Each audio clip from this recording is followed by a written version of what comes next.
É para vocês. Mas hoje, realmente, a nossa casa está em festa. Em festa porque a Sueli está aqui. Sueli Calda Schubert dispensa apresentação. Gente, os livros que a Sueli escreveu, Transtornos Mentais, Mentes Interconectadas e o Poder da Mente, são livros usados e estudados no Instituto de Psiquiatria do HC. Espetacular, espetacular. Mais espetacular do que os livros da Sueli, só mesmo a própria. Sueli, casa é tua, meu amor. Obrigada. Bom dia a todos. Bom dia. Que as bênçãos de Jesus permaneçam conosco. Estou de volta, porque há pouco tempo eu estive aqui pela primeira vez. Então, essa é a segunda. E sei que vai ser de muitas outras visitas a essa casa abençoada, a esse trabalho. É uma alegria estar aqui e me sinto muito bem-vinda, como sei que todos também estão da mesma forma. Nós vamos falar sobre essa passagem do Mestre, quando ele fala: a quem muito foi dado, muito será pedido.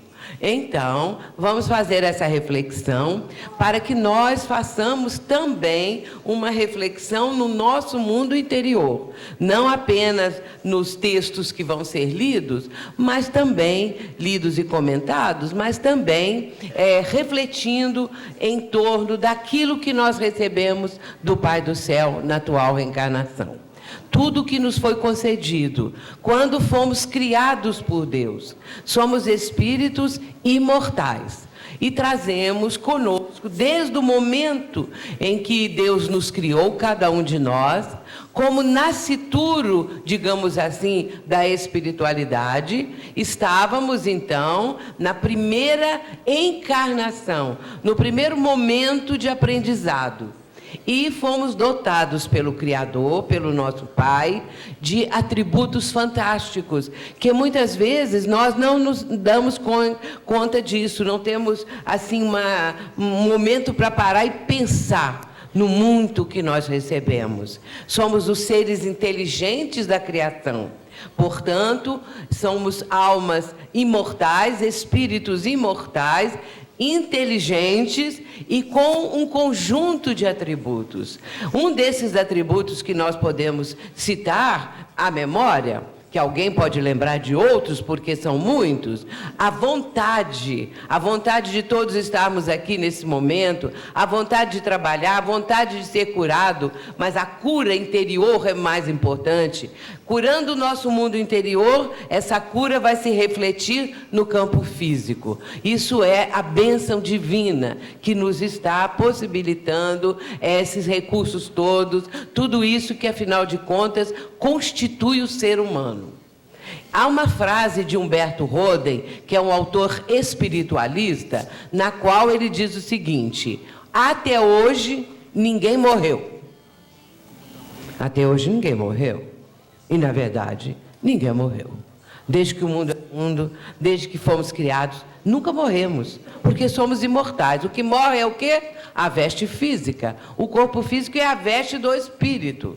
É quando essa veste está deteriorando pelo uso, pela idade, por enfermidades várias, por experiências quaisquer que a pessoa tenha. É claro que o espírito, abandonando este corpo físico, que é uma veste temporária, volta para o grande e verdadeiro lar, que é o mundo espiritual. Nosso lar é lá, de lá viemos e para lá retornaremos. Aqui é uma viagem, aqui é um momento.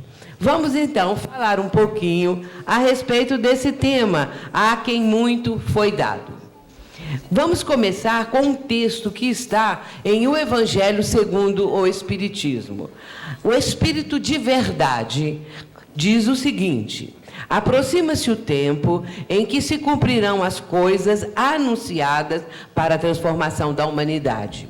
Ditosos serão os que houverem trabalhado no campo do Senhor, com desinteresse e sem outro móvel, sem outro motivo, senão a caridade. Seus dias de trabalho serão pagos pelo cêntuplo de tudo o que tiverem esperado. Portanto, isso está em O Evangelho segundo o Espiritismo, capítulo 20, o item 5. Aqui nós já estamos tendo uma noção da importância de trabalharmos no campo do Senhor. E é isso que vai nos trazer aquela condição de muitos os chamados, poucos os escolhidos. A quem muito foi dado, muito será pedido. Essas explicações do mestre, essas lições, esses ensinamentos, devem ser bastante pensados para vivenciá-los, para conseguirmos realmente realizar alguma coisa que é o motivo da nossa existência terrena. A reencarnação no plano físico é uma oportunidade de trabalhar no campo do Senhor. E vemos aí, na seguinte slide, o trecho da parábola dos 2 filhos. Um homem tinha 2 filhos. Disse ao primeiro: filho, vai trabalhar hoje na minha vinha. Ele respondeu: não quero. Mas depois, arrependendo-se, foi. Falou ao segundo de igual modo. Ele disse: eu vou, Senhor. Mas não foi. Qual dos 2 fez a vontade do Pai?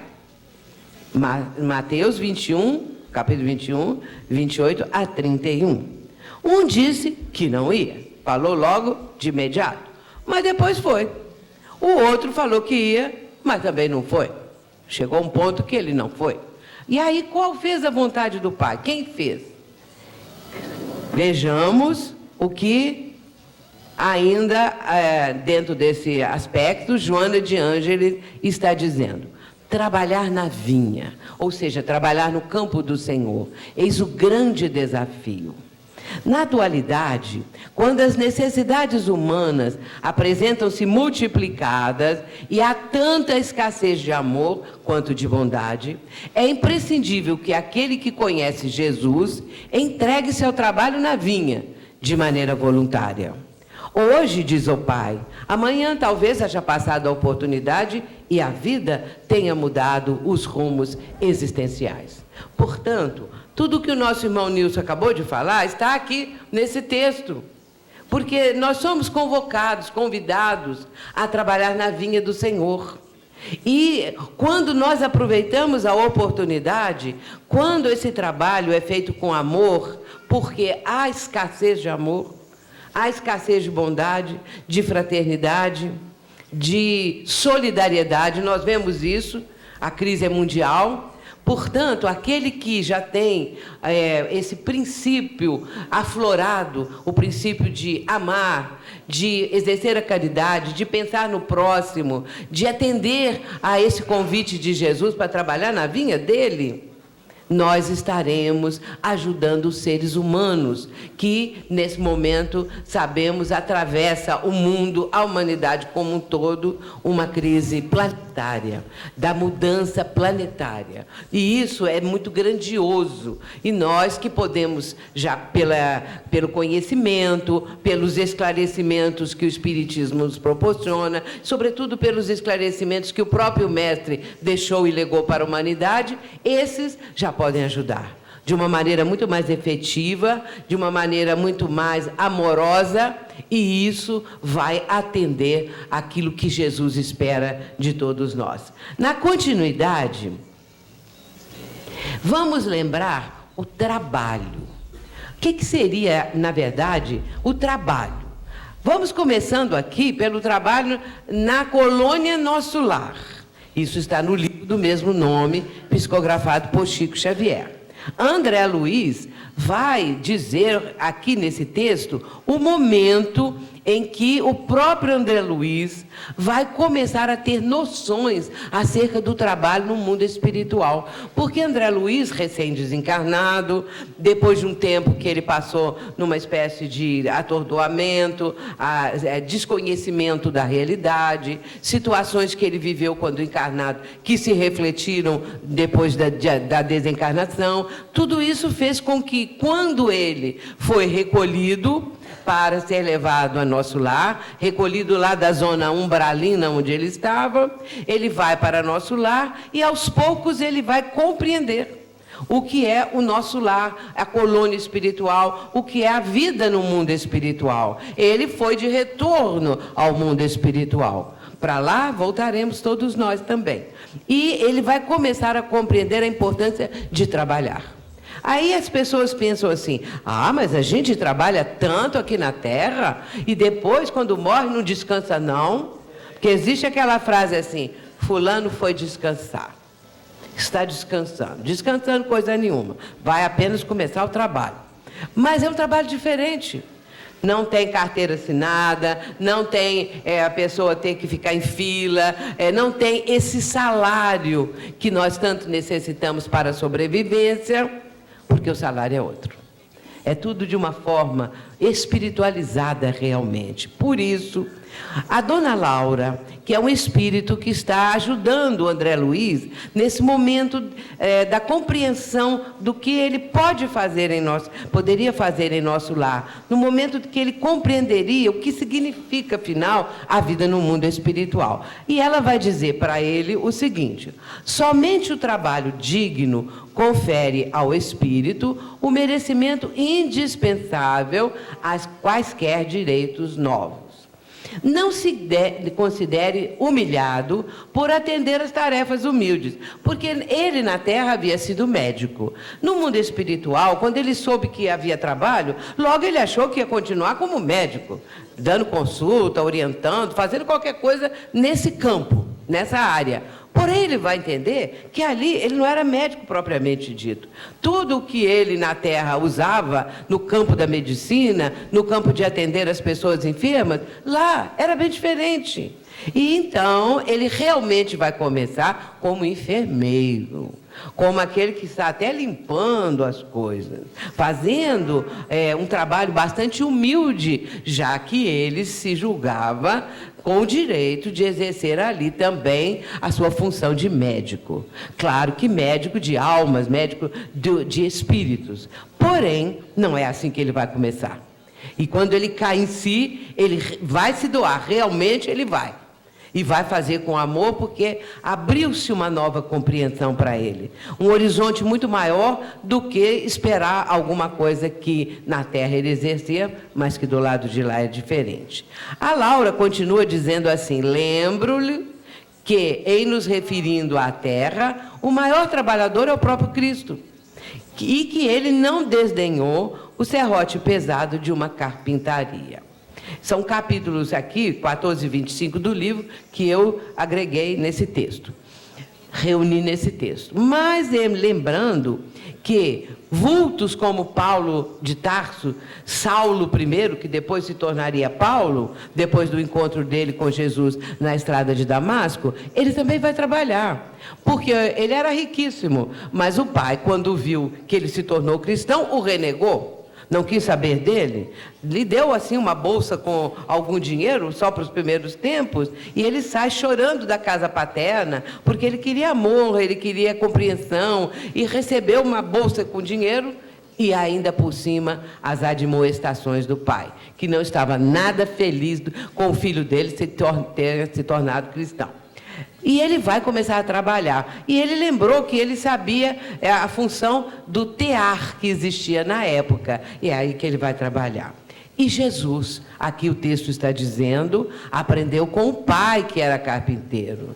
E também trabalhou para mostrar que o trabalho é importante na vida da criatura, seja no plano terreno, seja no plano espiritual. Porém, o que Jesus está pedindo é o trabalho voluntário no campo que ele tem. E que ele é o dono, a vinha do Senhor. Esse o trabalho. Vejamos agora Emmanuel falando da ação no bem, que é esse tipo de trabalho.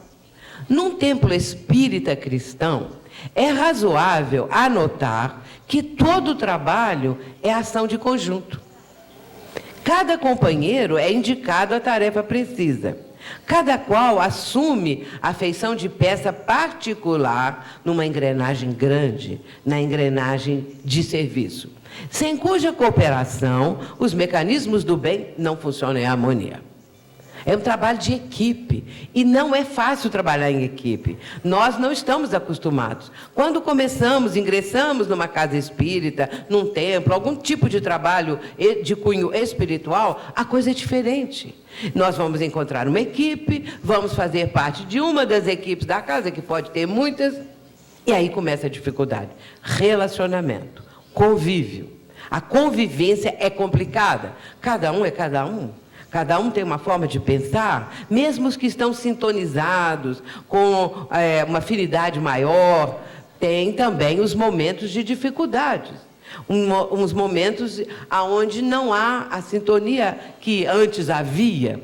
E vamos lembrar que a própria equipe de Jesus sofreu isso. Porque os 12, na primeira equipe do mestre, não é? Os 12 que se tornaram depois os apóstolos, menos Judas, mas os 12, eles passavam por esses problemas. Havia ciúme, havia rivalidade, havia aquela inveja de um que o outro achava que aquele Jesus estava protegendo mais, tratando melhor. Esses aspectos próprios do ser humano. Mas foram vencendo. E venceram de tal maneira e que depois se tornaram os maiores divulgadores do mestre, os mais imediatos. E 4 deles se tornaram os evangelistas. Eram homens comuns, criaturas comuns, mas aí podemos imaginar também que traziam um cabedal de conhecimento. Aparentemente, eles não sabiam nada, estavam quase inconscientes daquilo que iriam realizar. Mas quando Jesus passa e chama, todos largam tudo o que estavam fazendo e seguem. Porque esse foi o momento do encontro vibratório daquelas criaturas com a altíssima elevação espiritual do Mestre, o padrão vibratório de Jesus. E no templo espírita, que é uma coisa em menor tamanho em relação à grandiosidade do trabalho de Jesus com a sua equipe direta, é claro que no trabalho espírita nós oferecemos para ser voluntário e a partir daí temos que nos adaptar. Temos que adequar nossa forma de pensar, não abrir mão de nossos ideais ou de nossa forma de pensar, mas adaptar, adequar na tolerância, no respeito ao próximo, no ouvir o outro, porque nós precisamos ouvir os argumentos do outro. Nós precisamos ter o cuidado de sermos diferentes, cada um de nós, e conviver. Por isso, Emmanuel está dizendo que cada um tem uma função importante, que cada um está sendo convocado, não é à toa, não. O acaso não existe. Nós que estamos aqui não é por acaso. Porque eu ia passando, mas não é por acaso. Mesmo a pessoa que vai passando e vê uma porta aberta de um templo, de um centro espírita e entra, não foi por acaso. Como também todos nós que estamos agora começando a aprofundar o nosso pensamento, o nosso entendimento no legado maior que Jesus nos ensinou. Emmanuel vai prosseguir dizendo assim: indispensável apagar-nos pelo brilho da obra. Necessário saibamos reconhecer por nós mesmos o que seja essencial a fazer, pelo rendimento digno da atividade geral. Em todas as empresas do bem, somos complementos naturais uns dos outros. E nessa abençoada casa, o trabalho aqui é muito.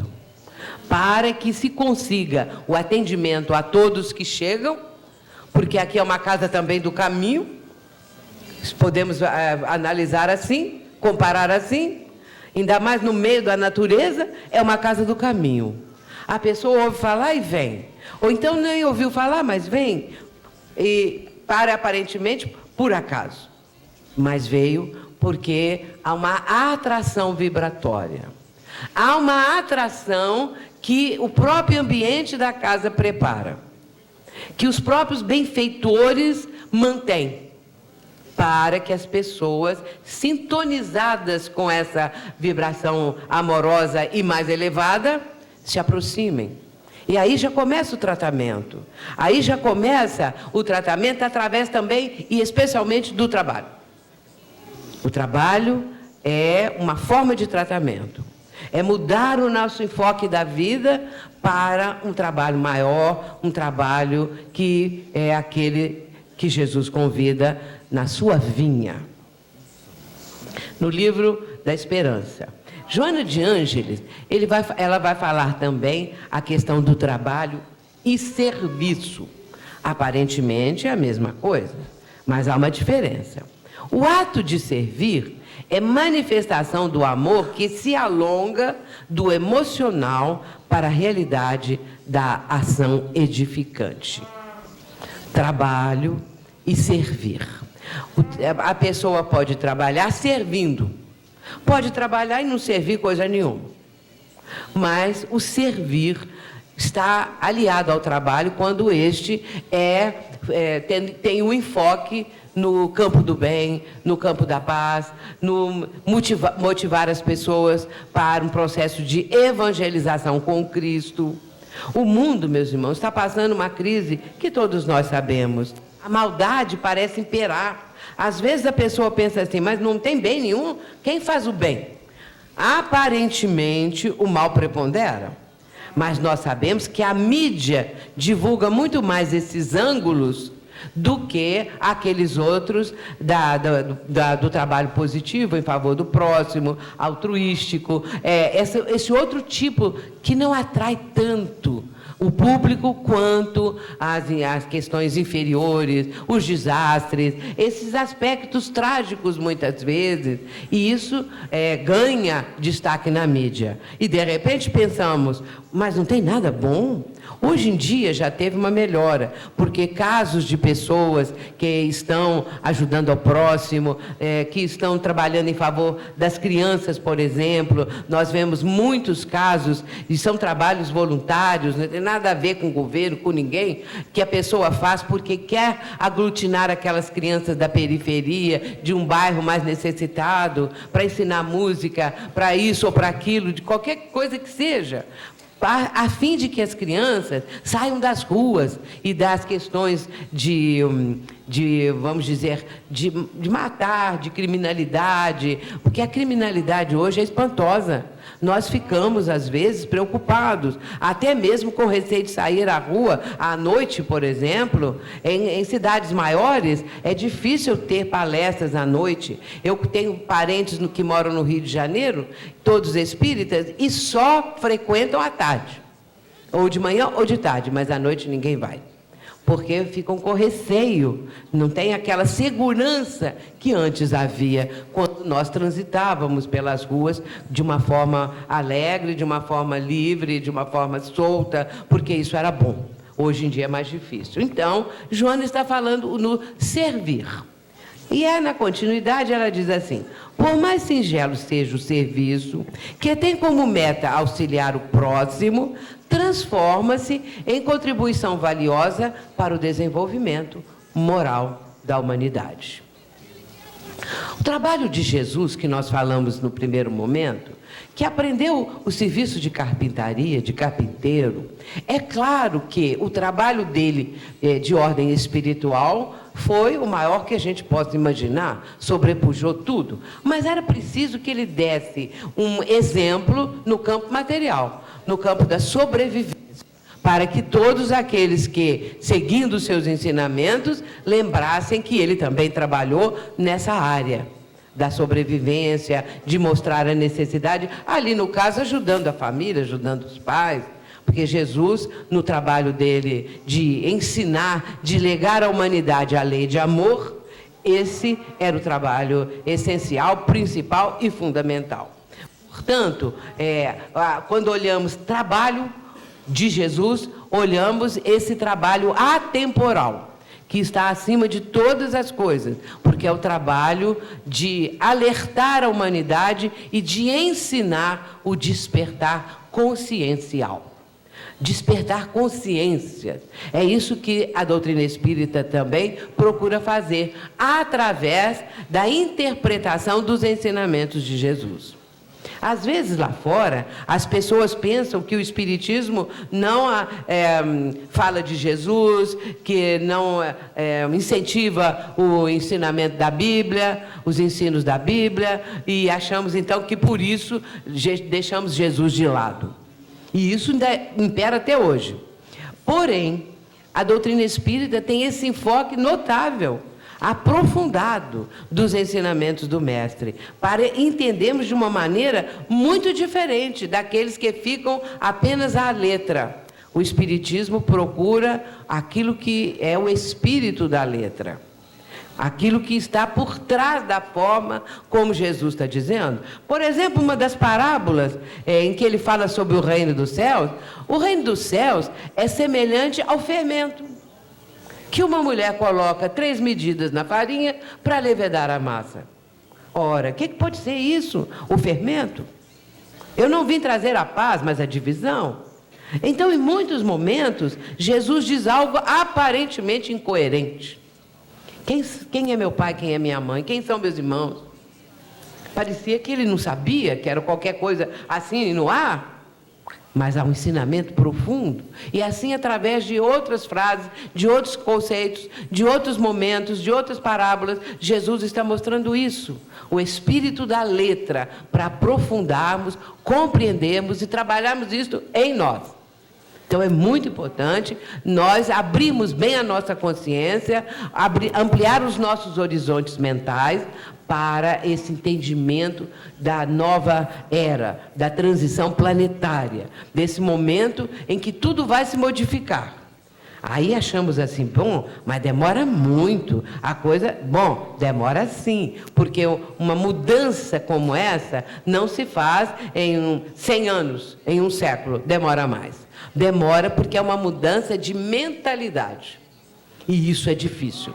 Mudar a mentalidade das pessoas é praticamente impossível, a gente pensa. Como nós vamos mudar a mentalidade desses que estão agarrados a um tipo de fé que é violenta, que manda matar, que manda torturar as pessoas, que nós sabemos que existe tanto hoje em dia? Como mudar isso? É o tempo, é claro, e é também, muitas vezes, a dor. A Joana de Ângeles tem uma frase que diz assim: quando o amor se ausenta, a dor se instala. E é verdade. Quando não há amor, vem a dor. E ela ainda diz mais: o ser humano prefere evoluir com a dor do que evoluir com o amor. Porque escolhe este caminho errado, escolhe o caminho tortuoso, escolhe atalhos perigosos e, portanto, vai colher depois. A sementeira é livre, mas a colheita ela é obrigatória. Portanto, essa abertura de mentalidade é morosa e vai aos poucos. Mas o papel da doutrina espírita é exatamente isso: fazer o povo pensar, para descobrirmos a nossa necessidade de melhorar a nós mesmos. Conhece-te a ti mesmo. Já dizia lá no tempo de Sócrates, lá no templo de Delfos, que isso já estava escrito. Conhece-te a ti mesmo. É o que nós precisamos fazer, que nós temos que levar adiante. Finalizando o texto da Joana, ela diz assim: quando se serve em qualquer forma de solidariedade, há um suave e doce encantamento que enternece o indivíduo, dando-lhe sentido existencial e dignidade humana. Servir. Esse é o propósito do trabalho na vinha do Senhor. Trabalhar servindo ao próximo, sem esperar recompensa, sem dinheiro nenhum. Não há dinheiro que pague um trabalho desses. Então, é o trabalho que engrandece a pessoa. Ela se sente bem, há uma alegria interior diferente quando ela ajuda uma criança, um ancião, uma pessoa, um animal que está sofrendo, doente na rua, qualquer coisa. É o trabalho de servir. É um trabalho de amenizar sofrimento. Portanto, esse trabalho traz para a pessoa essa paz interior, essa situação íntima que é de alegria, uma alegria espiritual, que às vezes não sentimos em momento algum, sentimos só quando estamos trabalhando para o Senhor. Nós temos um compromisso, todos nós, todo ser humano, um compromisso que foi assumido antes do renascimento, lá no mundo espiritual.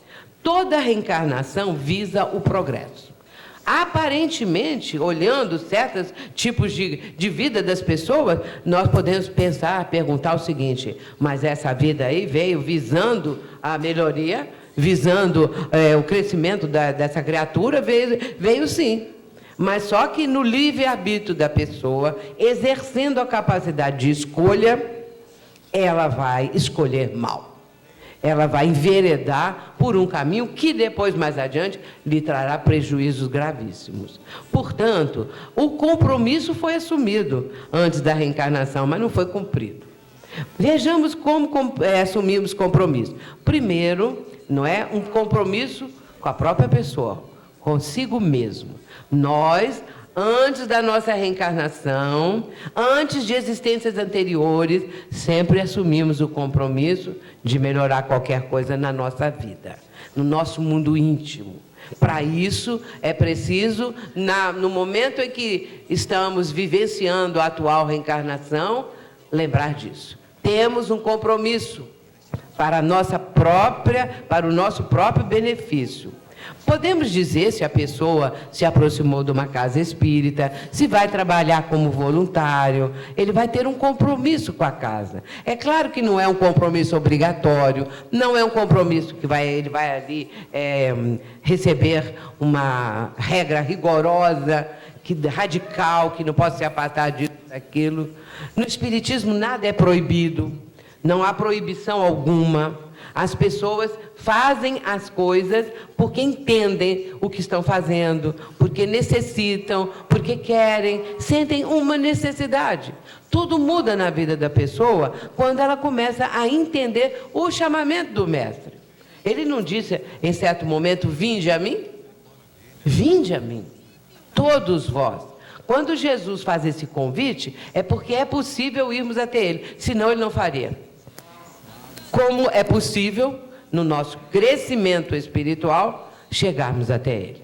Aí sim, o compromisso é de chegarmos e irmos no processo evolutivo.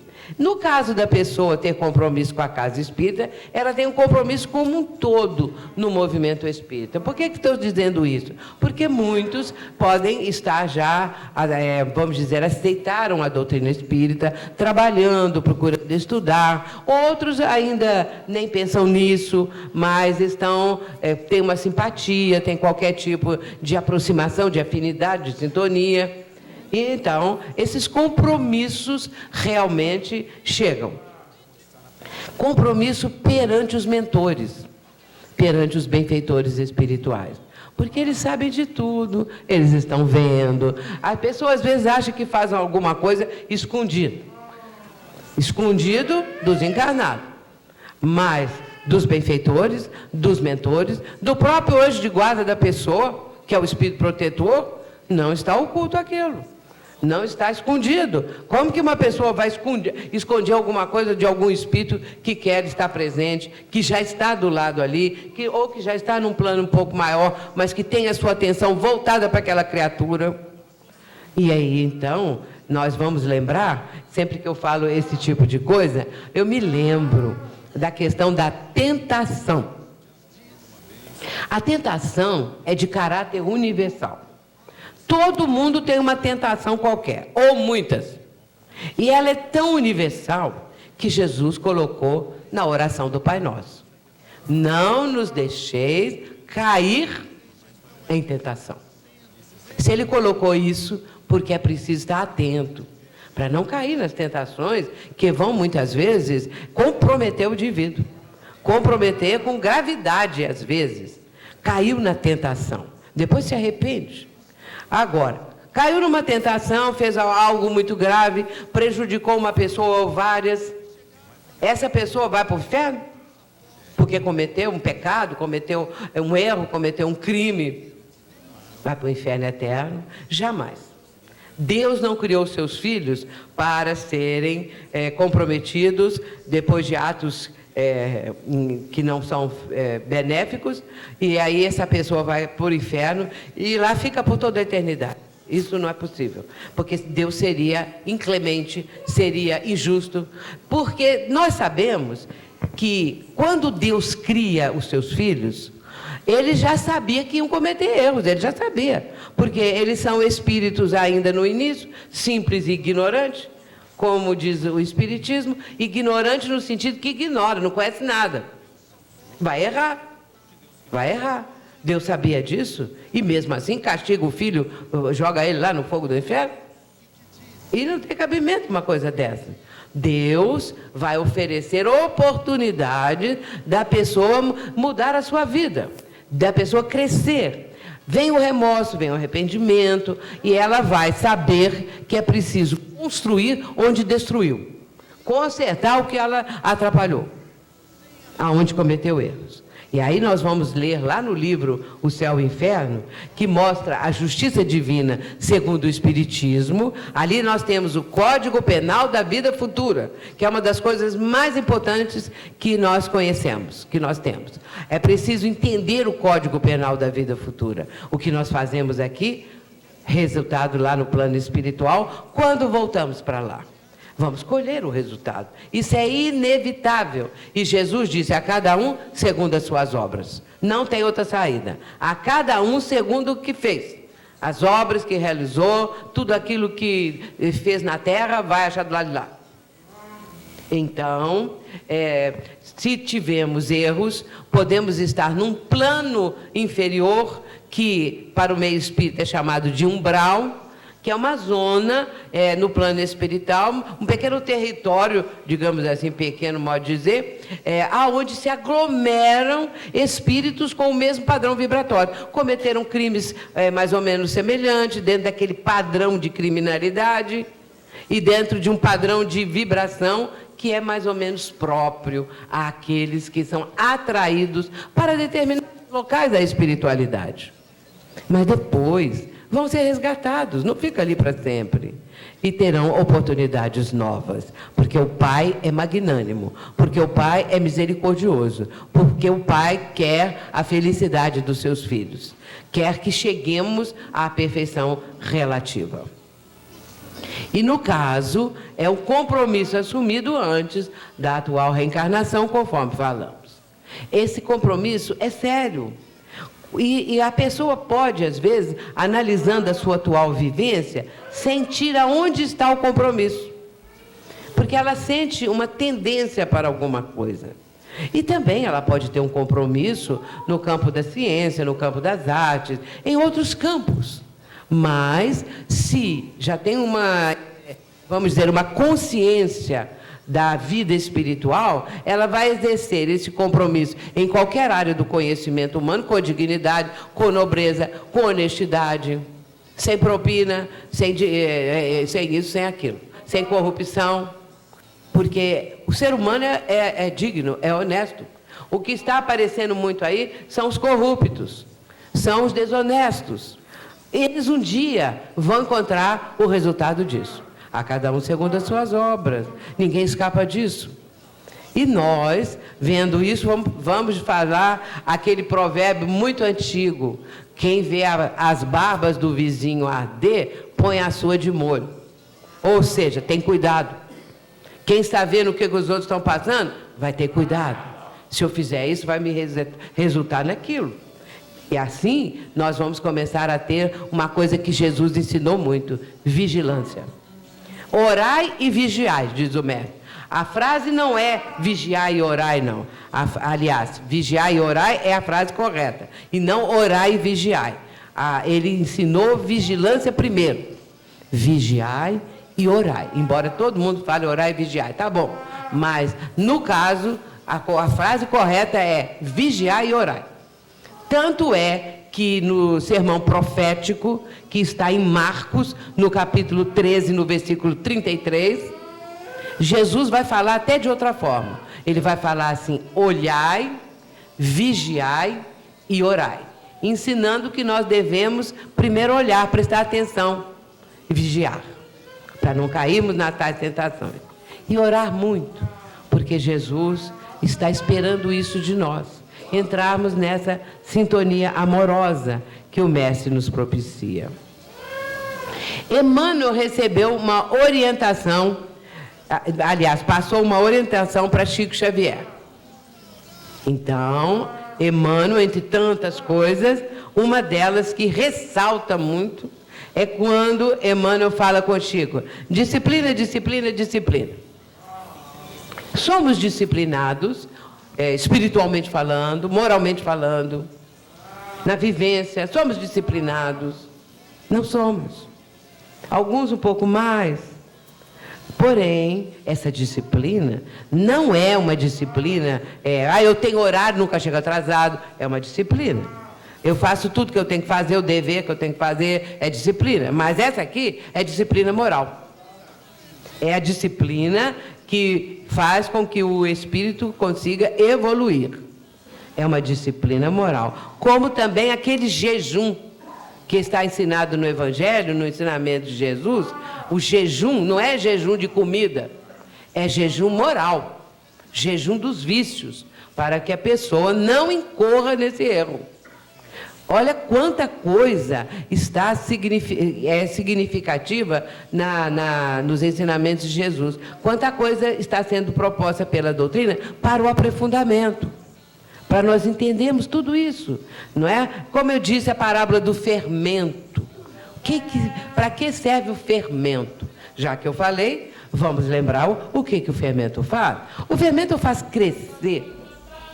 Quando ele faz a parábola do fermento, ele está mostrando a necessidade de fermentar ideias para o crescimento do indivíduo. Fermentar uma vida nova, uma oportunidade nova. Então, esse é o fermento a que Jesus se refere. Fermentar ideias, fazer o povo crescer, a própria pessoa crescer também. Então, ele usa como exemplo as coisas mais simples, o pão, para fazer o pão, para levedar uma massa. E o povo não é chamado de massa? Fazer a massa crescer, fermentando ideias, trazendo ideias novas, abrindo perspectivas mentais novas, mudança de mentalidade, é isso. É tudo isso. Disciplina moral em 3 níveis. Eu faço uma leitura dessas 3 disciplinas da seguinte maneira. A pessoa que já se aproximou do Espiritismo ou do Evangelho do Cristo, essa pessoa começa a sentir a necessidade de mudar. A primeira coisa que ela vai sentir é essa: eu tenho que melhorar, já que eu estou aprendendo tanto, eu estou sendo tão beneficiado, eu vou mudar, eu preciso melhorar o meu gênio, eu preciso segurar um pouco as expressões que eu falo, muitas vezes de brutalidade, de animosidade contra as pessoas, desonestidade, então eu vou melhorar. Mas aí ele está no primeiro degrau da disciplina. E se ele está na doutrina espírita, ele fica sabendo que precisa ler, que precisa estudar. Ele está sabendo. Quando ele atinge o segundo degrau de disciplina, ele já está realizando. Ele já está realizando essa mudança, ele já está lendo, estudando, aprofundando, trabalhando no bem. E o terceiro degrau, quando realmente ele já está imbuído disso tudo e realizando de uma forma concreta. Portanto, meus irmãos, a disciplina é também importante. Às vezes nós somos um pouquinho disciplinados numa coisa, na outra ainda não. Vamos tentando, vamos melhorando, vamos buscando para alcançar um nível mais profundo. Ainda Joana de Ângeles, ela vai dizer assim: o discípulo da mensagem espírita, quando chega ao núcleo de tarefas, é somente mais um na estatística da casa. Quando, porém, a mensagem espírita penetra em alguém e o transforma, aí sim, esse aprendiz se faz um festival de bênção, esparzindo as concessões excelentes da vida em nome da vida abundante, em favor da humanidade toda, que ruma para a vida excelsa. Lembrar do próximo é muito importante. Lembrar de tudo que nós podemos fazer em benefício das criaturas. A visão que as pessoas têm é uma coisa muito interessante. Alguns acham que se fizer alguma coisa é ser piegas, ou não se deve ficar só em prece, em oração. Tudo que é exagero realmente não seria conveniente. Porque nós temos os momentos da responsabilidade profissional, da vida familiar, dessa coisa toda. Mas o pensamento mais elevado, isso deve sempre permanecer. A disciplina mental, que é uma coisa fundamental na vida do ser humano. A mente mais disciplinada. Mas a nossa mente é conturbada. Ainda mais com a mídia julgando tanta coisa na cabeça das pessoas. É o dia inteiro. Mas se você desligou a TV ou não está ouvindo rádio ou qualquer programa, você sai à rua, tem as manchetes. Você conversa com alguém, o assunto paira no ar. Eu estou me referindo a coisas destrutivas, negativas e tal. É claro que existem aqueles aspectos positivos que aí vale a pena a pessoa ouvir, a pessoa cultivar. É isso que deve ser procurado. Mas esse outro lado negativo, esse lado aberrante, não é? É escandaloso, que é um escândalo muitas vezes. E aí Jesus disse, é necessário que o escândalo venha, mas ai de quem provocar o escândalo. O escândalo, muitas vezes, é uma mudança que vai acontecer, mas ele leva uma carga negativa junto. E ai de quem promove o escândalo nesse sentido negativo. Portanto, a disciplina é uma disciplina moral, é o jejum das paixões, é a disciplina dos atos que não são convenientes para o crescimento da pessoa. Então, nós vamos disciplinar. A reforma moral do Espiritismo, que propõe o Espiritismo, muitas vezes é difícil. Na nossa casa espírita, há pouco tempo, houve um caso muito interessante, porque um rapaz começou a frequentar a nossa casa, assim, um homem que já está na faixa dos 35 anos, mas eu chamo de rapaz porque diante da minha pouca idade, né, que também não é tanto assim, mas aí é um rapaz. Então, esse rapaz, quando chegou à nossa casa espírita, veio conversar comigo. E falou que era católico, mas que ele sempre simpatizou com as ideias espíritas. E ele resolveu agora, naquele momento da vida dele, começar a frequentar o centro espírita. E ficou lá, eu dei as boas-vindas, conversamos, apresentei o rapaz a algumas pessoas e tal. E o tempo passou. Quase 2 anos depois, ele chegou perto de mim para... Eu conversava com ele de vez em quando, mas ele chegou perto de mim para falar uma coisa decisiva. Ele falou assim, eu preciso falar com você, Sueli. Quero te falar uma coisa muito importante. Falei, então tá, o que é? Eu quero falar que eu não vou mais ficar aqui. Eu vou voltar para o catolicismo. E aí eu falei, então bem, né? Fiquei pensando, né? O que poderia ser? Esperei ele explicar. Ele disse assim, olha, gosto muito dessa casa, gosto muito das pessoas, acho o espiritismo uma coisa maravilhosa, mas eu não aguento isso. Eu não aguento essa tal de reforma moral. Porque a reforma moral passa pela necessidade que eu tenho de frequentar melhores ambientes. Quando ele falou assim, já estava dando ideia que ele não frequentava bons ambientes, né? Então ele disse assim, porque eu não consigo deixar minha turma. Eu gosto desse ambiente que eu frequento. Como que eu vou deixar aquelas pessoas? Como que eu vou deixar aquela minha vida? Eu não consigo. Então, é preferível eu voltar para o catolicismo, porque lá no catolicismo não me pede nada. E eu pensei assim, bom, é preferível ele ser um bom católico do que um mau espírita. Mas não disse, pensei. Aí eu só disse para ele, vai com Deus, a nossa casa está sempre aberta, se você quiser voltar e tal. Ele falou, mas a reforma moral, por hora, não é para mim, não. Eu não aguento. Esse aspecto da dificuldade de mudança é uma coisa assim que realmente as pessoas às vezes não conseguem, protelam, ou então começam e para, não vai para adiante. Mas a mudança, quando ela vai acontecendo, não é mudar e virar santo. Quando ele falou de deixar aquele ambiente, claro que, pelo que ele disse, o ambiente não seria muito conveniente. Ele não quer dizer que vá brigar com as pessoas, vá se sentir melhor que as pessoas. Ele pode procurar também começar a frequentar um outro ambiente, um outro grupo. Aos poucos, ele vai sentir uma afinidade agora nova e aquela afinidade anterior pode diluir.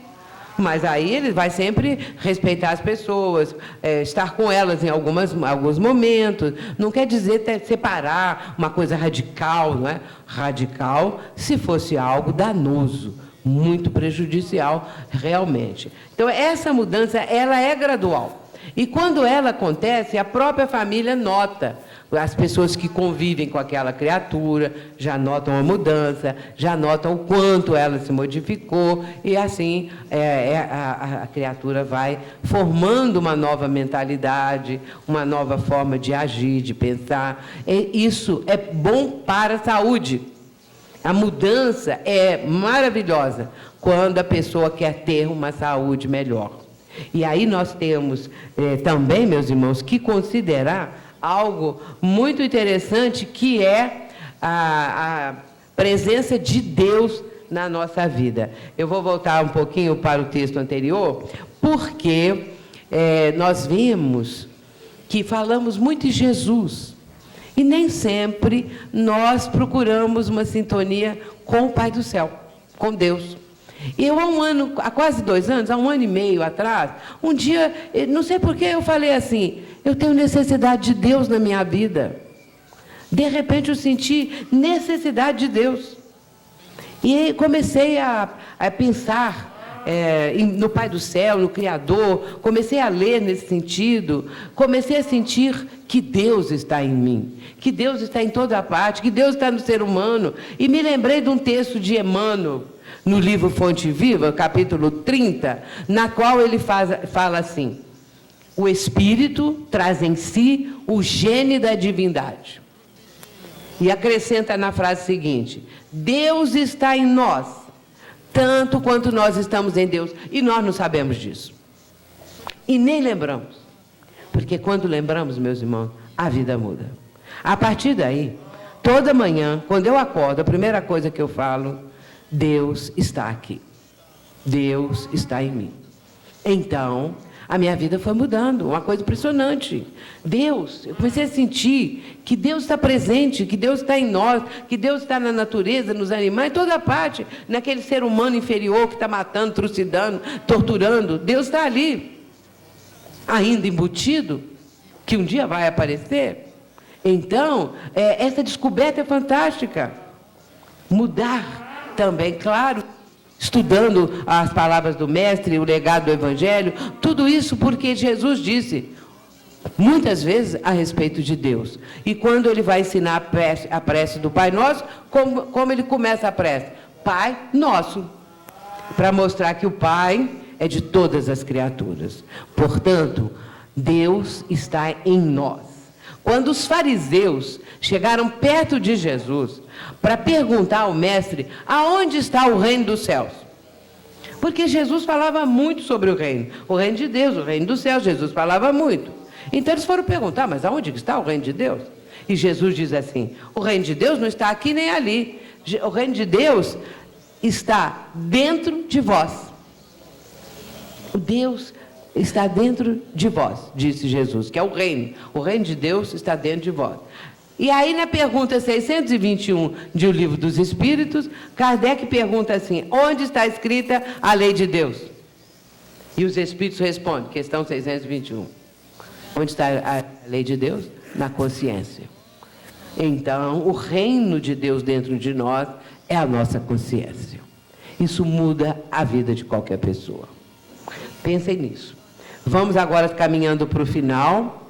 Discípulos de ontem, não é? Discípulos ontem, trabalhadores hoje.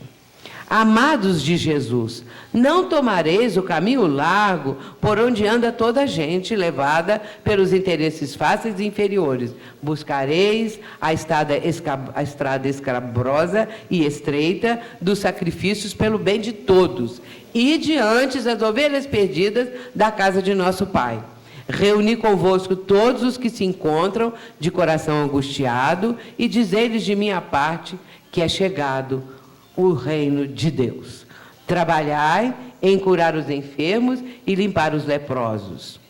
Discípulos ontem, trabalhadores hoje. Ressuscitar os que estão mortos nas sombras do crime ou das desilusões ingratas do mundo.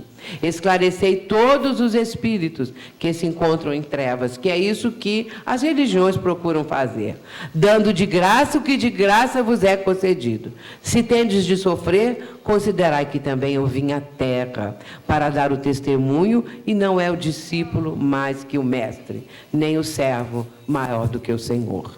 Todavia, acima de tudo, está o nosso Pai, e que, portanto, é preciso não temer, pois um dia toda a verdade será revelada e todo o bem triunfará. Isso é Humberto de Campos no livro Boa Nova. Para encerrar, nós vamos colocar aqui esse PowerPoint, que é com fundo musical, que é pequeno e rápido. Nós vamos render graças a Deus nesse instante. Diz Joana de Ângeles o seguinte: rende graças a Deus por todas as dádivas da vida, no mundo maravilhoso em que te encontras, onde trabalhas e progredes. Rende graças a Deus pelas dificuldades que defrontas, desafiando-te para o crescimento espiritual a que estás destinado. Rende graças a Deus pelas enfermidades que lapidam as tuas arestas morais, ensinando-te paciência e liberdade. Rende graças a Deus pela fé que te ilumina o caminho de ascensão, impossibilitando que as sombras dominantes constituam impedimento à tua marcha. Rende graças a Deus pelos amigos, que são estímulo e amparo na senda iluminativa, mas também pelos adversários, que se convertem em mestres rigorosos e fiscais severos, auxiliando-te a errar menos.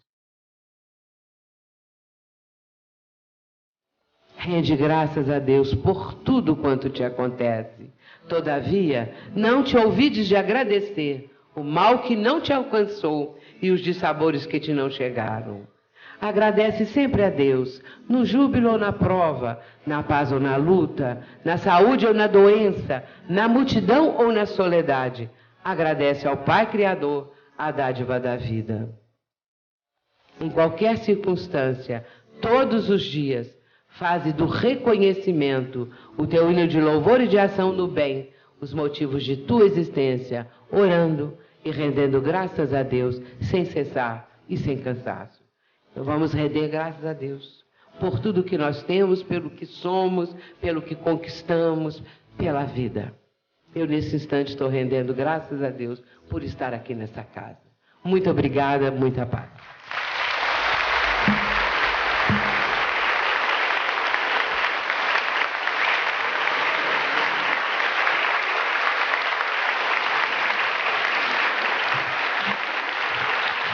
Sueli, fique à vontade, meu amor, a casa é tua, viu? Obrigado por tudo.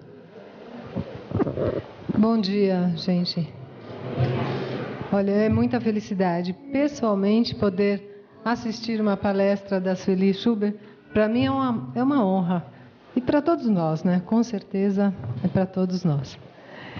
E eu quero agradecer a Deus pela oportunidade de estar aqui, levando a boa palavra, as verdades de Deus através da música, que por intuição eu fui compondo as letras, as melodias, e isso me conecta com Deus, que é a minha força, é a minha inspiração. E isso, eu tive a oportunidade então de fazer esse CD para despertar a força do amor, e isso tem me ajudado, tem me dado forças, tem me ajudado muito. É o que eu desejo, que esse trabalho seja útil, que possa ajudar muita gente também. E tudo começou com uma música que eu fiz para o meu filho, Guilherme, que ele está aqui hoje. O Guilherme, ele necessita de cuidados especiais e ele tem me ajudado a buscar e a permanecer neste caminho, o caminho da espiritualidade, onde eu aprendo a viver com alegria, com gratidão, a todas as circunstâncias da vida. Sejam elas fáceis ou difíceis, sabemos que tudo contribui para o nosso crescimento, para o nosso aprimoramento espiritual. E então eu sou grata e agradeço tudo o que me acontece na vida. E nós vamos começar agora a cantar. E o meu marido, Marcelo, por favor.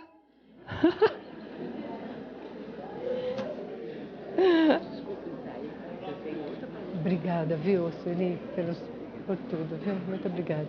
Obrigada, viu? Tá na minha bolsa, tá ali do lado. É que o Marcelo, ele vai ler um texto que ele vai antecedendo as músicas que eu for cantando. Então eu preciso dele.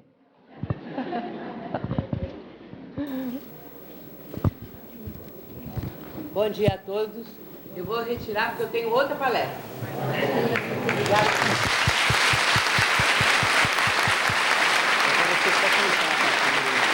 Mas fala um pouco aí, a primeira.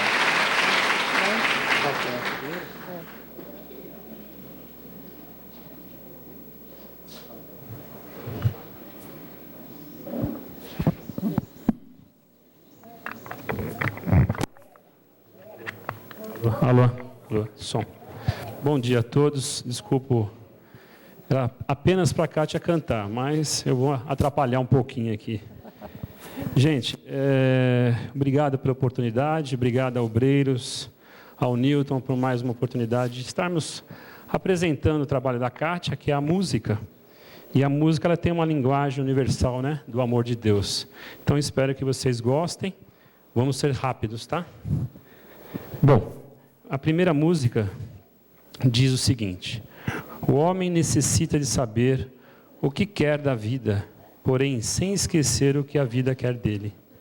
Desejamos viver com saúde, alegria, paz, com harmonia e prosperidade. O que estamos fazendo para receber as dádivas que tanto buscamos? Precisamos melhorar a nós mesmos, em primeiro lugar, melhorando as qualidades de Deus na alma. Sabemos que é no próprio esforço, com sincero empenho na realização da própria tarefa, que recebemos de Deus tudo o que necessitamos para a nossa renovação interior. Recebendo e enfrentando com humildade, alegria e gratidão as lições que a vida nos oferece. Evoluímos no caminho e assim avançamos na vida, sempre junto com Deus. Vamos escutar a música Pedido a Deus.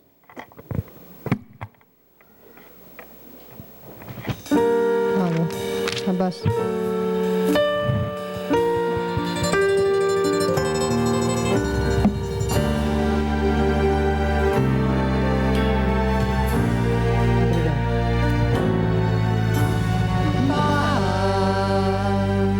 Me ajuda a fazer o que vim aprender.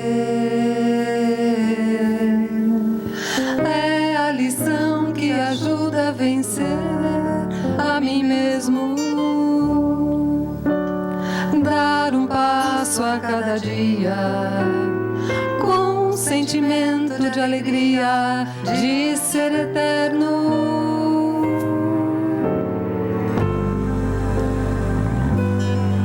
Andarei em seus caminhos, fazendo todo o bem que puder. É minha oferta a ti, Senhor, por todo o seu amor. Andarei em seus caminhos, fazendo todo o bem que puder. Tua vontade é minha, Senhor, com todo o meu amor. Com todo o meu amor. Eu quero estar junto com Deus em seu altar. Eu quero estar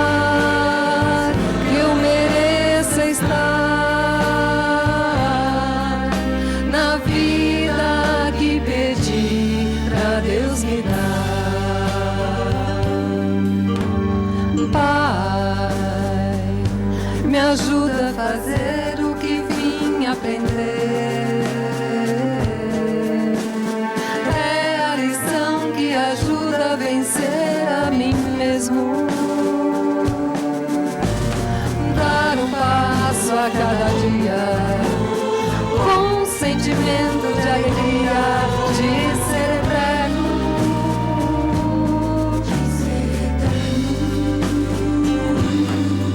Andarei em seus caminhos, fazendo todo o bem que puder. É minha oferta a ti, Senhor, por todo o seu amor. Andarei em seus caminhos, fazendo todo o bem que puder. Tua vontade é minha, Senhor, com todo o meu amor. Eu quero estar, eu quero estar junto com Deus em seu altar. Eu quero estar, que eu mereça estar na vida que pedi pra Deus me dar. Eu quero estar, que eu mereça estar na vida que pedi pra Deus me dar.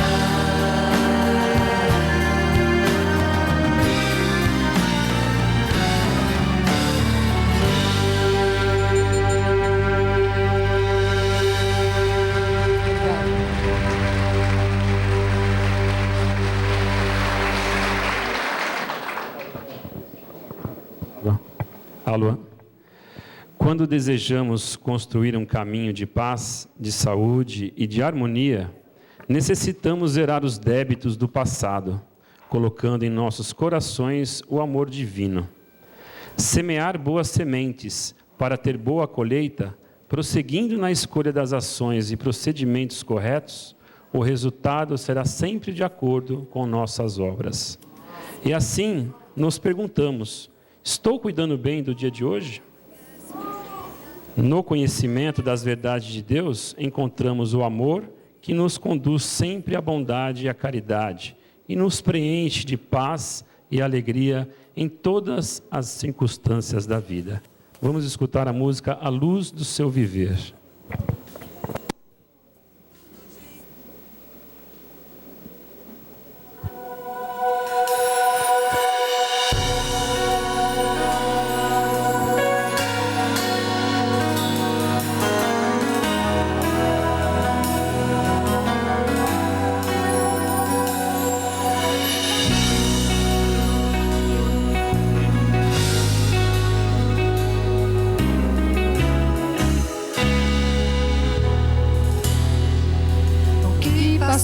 Já foi, o que virá será, a vida que se leva agora. Eu quero fazer melhor, o bem plantar pra colher, caminhando e amando você. O que passou já foi, o que virá será, a vida que se leva agora. Eu quero fazer melhor, o bem plantar pra colher, caminhando e amando você. Na verdade todo mundo é feliz, na verdade todo mundo é feliz. A verdade sempre nos diz, é o amor que nos leva a sorrir. Na verdade todo mundo é feliz, na verdade todo mundo é feliz. A verdade sempre nos diz, é o amor que nos leva a sorrir. O que passou já foi, o que virá será, a vida que se leva agora. Eu quero a felicidade, ser a luz que ilumina o seu viver. Pois sei que sua alegria me ensina que a vida não é só receber. vida não é só receber. Na verdade todo mundo é feliz. Na verdade todo mundo é feliz. A verdade sempre nos diz, é o amor que nos leva a sorrir. Na verdade todo mundo é feliz. Na verdade todo mundo é feliz. A verdade sempre nos diz, é o amor que nos leva a sorrir.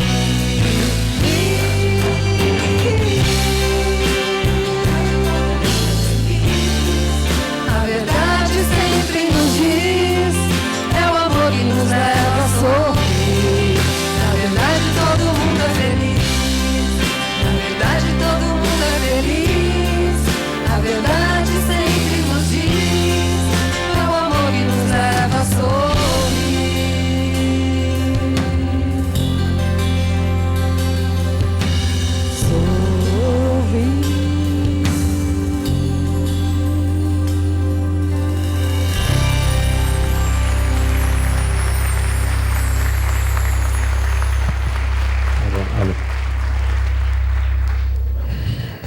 A fé é um tesouro que encontramos em nosso interior quando entramos em contato com Deus em nós. A fé deve ser racional. Ajuda-te, que o céu te ajudará. Faça a sua parte. E deve vir também acompanhada de caridade, pois crer e não fazer é um contrassenso. Sem fé não saímos de onde estamos. Ela nos mostra a direção frente aos desafios da vida. Afinal, a fé e o otimismo devem sempre nos guiar. Com vocês a música A Força da Vida, que para mim é uma verdadeira oração.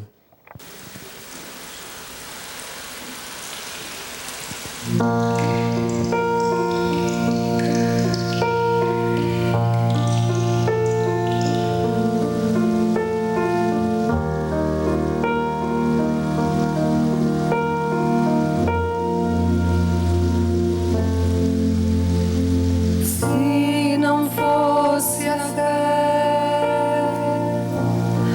que tenho em ti, o que seria de mim? Nos momentos difíceis da vida, não saberia sorrir. Se não fosse tua luz a me guiar, o que seria de mim? Caminharia sem rumo, sem ter pra onde ir.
onde quer que estejamos, existe um lugar onde tudo é possível, onde as qualidades de Deus fazem manifestar atos, pensamentos e atitudes de bondade, onde o amor de Deus deve ser consagrado.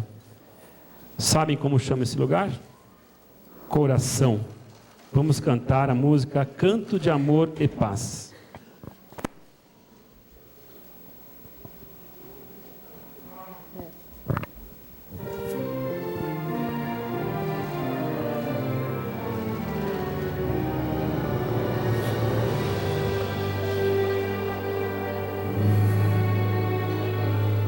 Lá onde moro, o sol nasce glorioso, iluminando minha estrada, visando sua chegada. Fazendo o perfume da natureza, o aroma do café na mesa, com minha gente a compartilhar.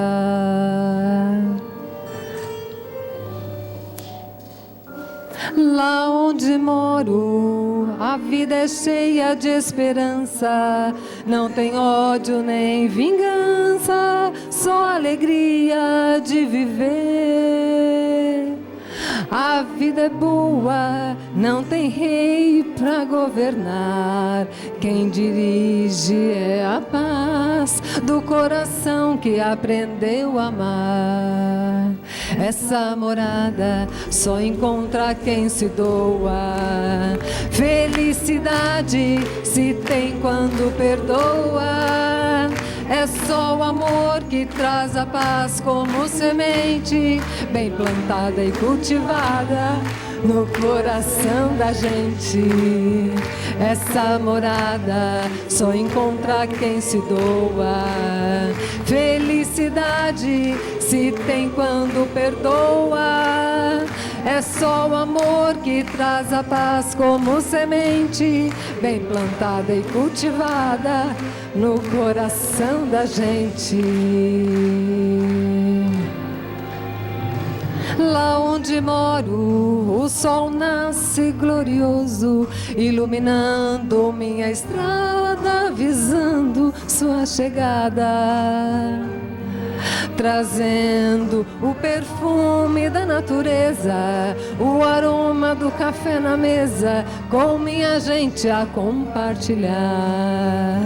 Lá onde moro, a vida é cheia de esperança, não tem ódio nem vingança, só alegria de viver. A vida é boa, não tem rei pra governar, quem dirige é a paz do coração que aprendeu a amar. Essa morada só encontra quem se doa, felicidade se tem quando perdoa. É só o amor que traz a paz como semente, bem plantada e cultivada no coração da gente. Essa morada só encontra quem se doa, felicidade se tem quando perdoa. É só o amor que traz a paz como semente, bem plantada e cultivada no coração da gente.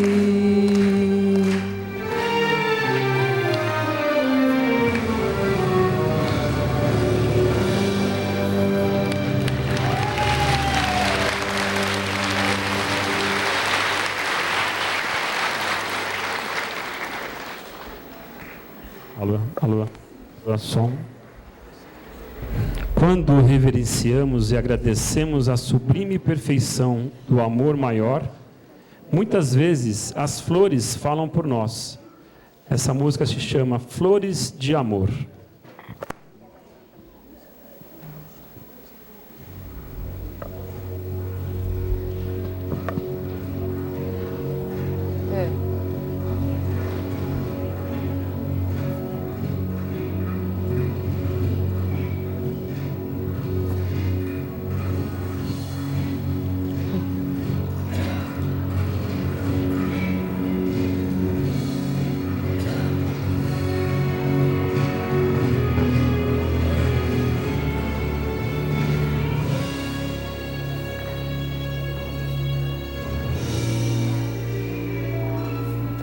Trago nas mãos flores de amor para louvar a Ti, Senhor. Trago nas mãos flores de amor para louvar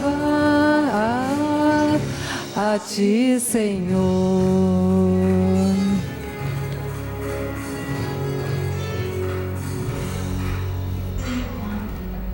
Sinto a emoção e começo a cantar. Trago na alma a força de amar. Sou caminhante das terras de luz. Sou mensageiro de Ti, Jesus.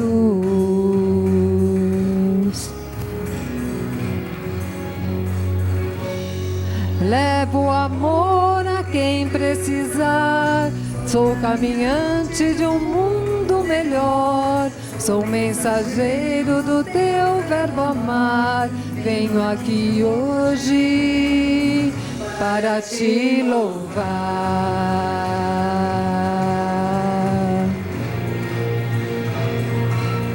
Trago nas mãos flores de amor para louvar a Ti, Senhor. Trago nas mãos flores de amor para louvar a Ti, Senhor.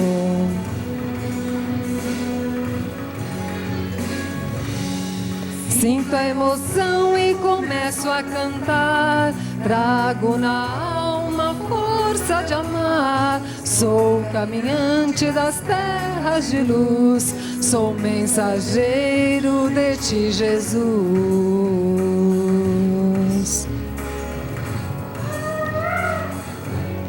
Levo amor a quem precisar. Sou caminhante de um mundo melhor. Sou mensageiro do Teu verbo amar. Venho aqui hoje. Oh, oh,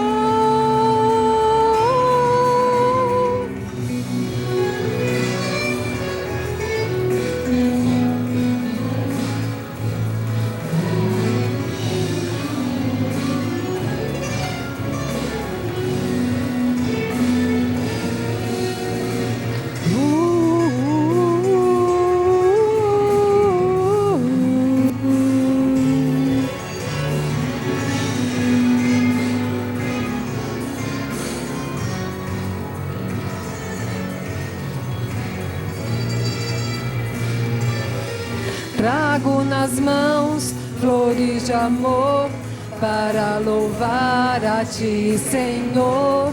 Trago nas mãos flores de amor para louvar a Ti, Senhor. Trago nas mãos flores de amor para louvar a Ti, Senhor. Trago nas mãos flores de amor para louvar a Ti, Senhor.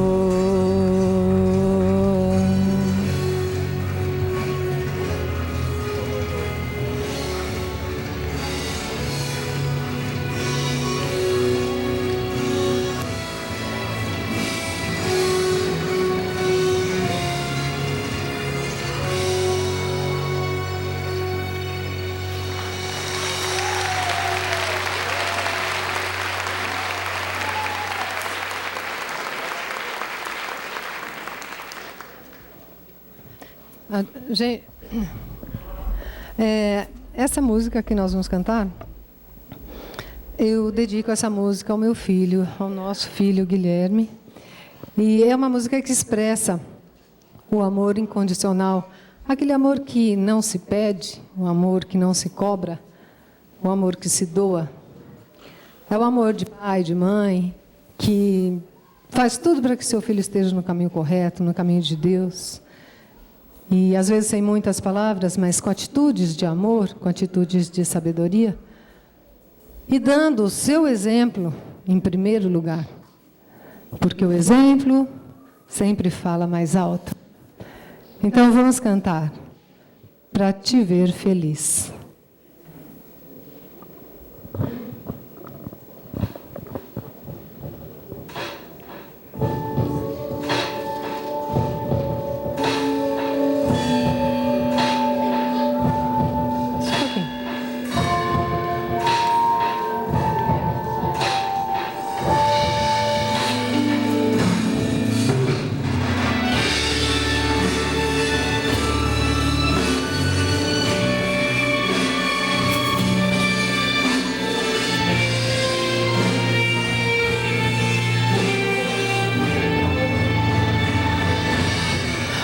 meu desejo é te ver feliz, caminhando sem desistir. Harmonize teus pensamentos e chame por mim. No silêncio lhe responderei, o caminho lhe mostrarei, a verdade ensinarei para você ser feliz.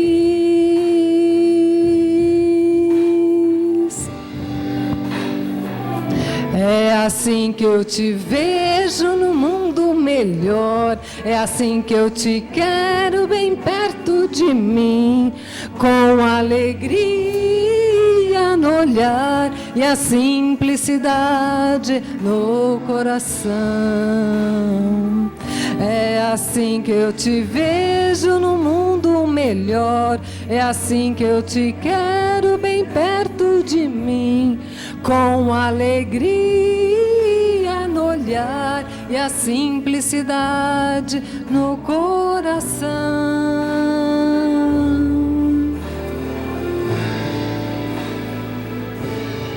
O meu desejo é te ver feliz, caminhando sem desistir. Harmonize teus pensamentos e chame por mim. No silêncio lhe responderei, o caminho lhe mostrarei, a verdade ensinarei para você ser feliz.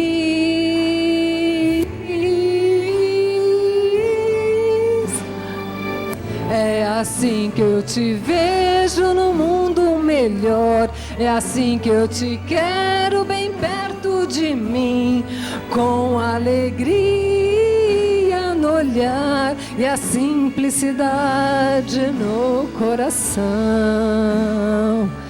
É assim que eu te vejo no mundo melhor, é assim que eu te quero bem perto de mim, com alegria no olhar e a simplicidade no coração. Vivendo o presente plenamente, sendo grato por tudo que aprendi.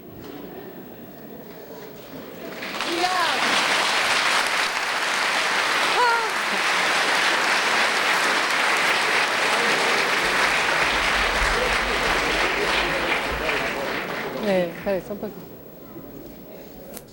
Os nossos maestros pararam todos, estão dormindo.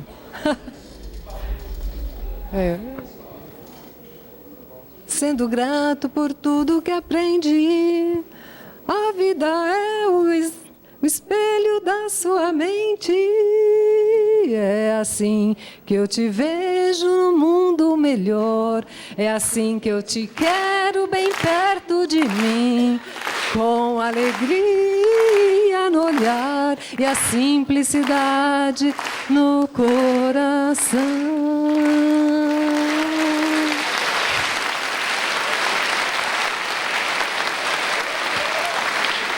Obrigada.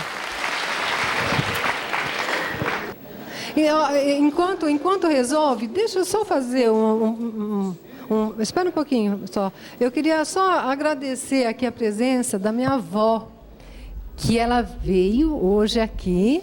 Senta um pouquinho só, Marcela, por favor. Olha, ela disse assim, eu faço questão de ir, porque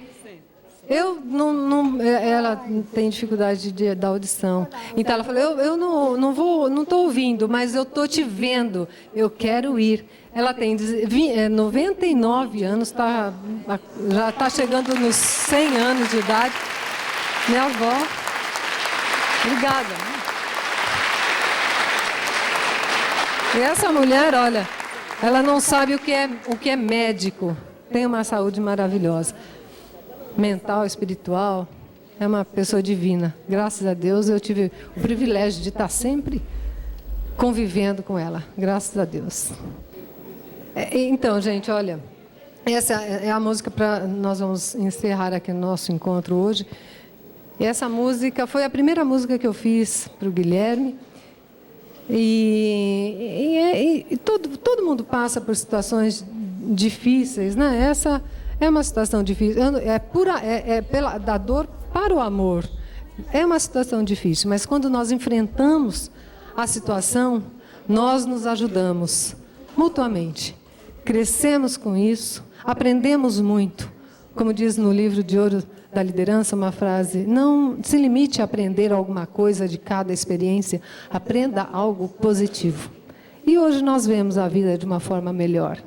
Ganhamos de Deus a oportunidade de desenvolvermos a determinação, a força, a coragem, a fé, a compreensão, a compaixão, desenvolvermos todo o nosso amor.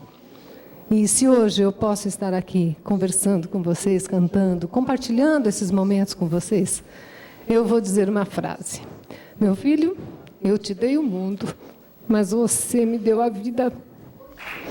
Obrigada.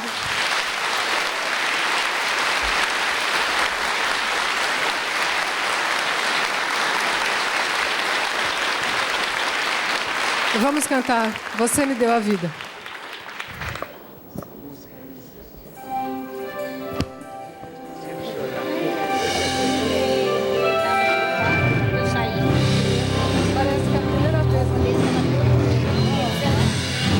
Quando amanhece o dia, abro os olhos para ver a luz do sol e sinto a brisa acalmar meu coração.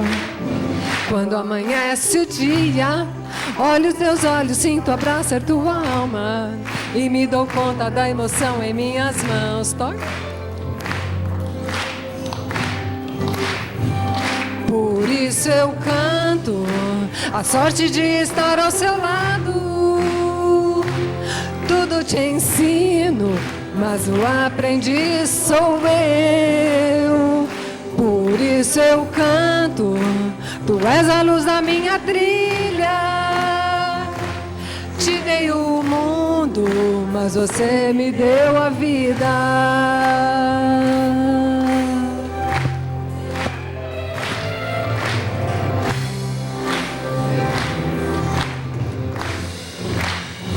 Quando amanhece o dia, abro os olhos para ver a luz do sol e sinto a brisa acalmar meu coração. Quando amanhece o dia, olho teus olhos, sinto abraçar tua alma e me dou conta da emoção em minhas mãos. Música. Por isso eu canto a sorte de estar ao seu lado. Tudo te ensino, mas o aprendiz sou eu. Por isso eu canto, tu és a luz da minha trilha. Te dei o mundo, mas você me deu a vida. Por isso eu canto a sorte de estar ao seu lado. Tudo te ensino, mas o aprendiz sou eu. Por isso eu canto, tu és a luz da minha trilha. Te dei o mundo, mas você me deu a vida. Por isso eu canto a sorte de estar ao seu lado. Tudo te ensino, mas o aprendiz sou eu. Por isso eu canto, tu és a luz da minha trilha. Te dei o mundo, mas você me deu a vida. Mas você me deu a vida. Mas você me deu a vida. Mas você me deu a vida.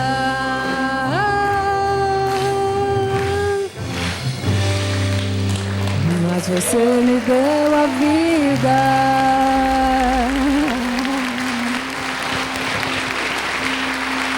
Obrigada, gente. Obrigada. Muito obrigada.